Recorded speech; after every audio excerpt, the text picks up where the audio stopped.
kutana na mzee wa ajabu kwa sababu ya nguo zake chafu. Kila mtu ndani ya ndege alimcheka, wakidhani ni ombaomba.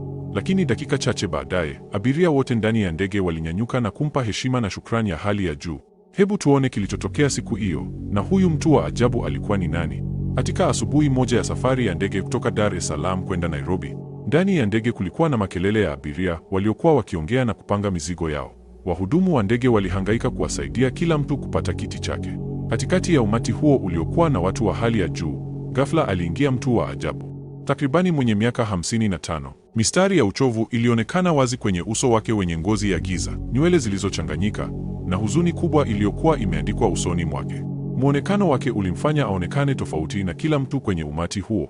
Alikuwa amevaa koti la zamani juu yake na chini yake shati lililokuwa limeachwa kifungo cha juu wazi. Uso wake ulionekana wa mjini, lakini hadhi yake ya kijamii haikuelezeka kirahisi. Wakati anaingia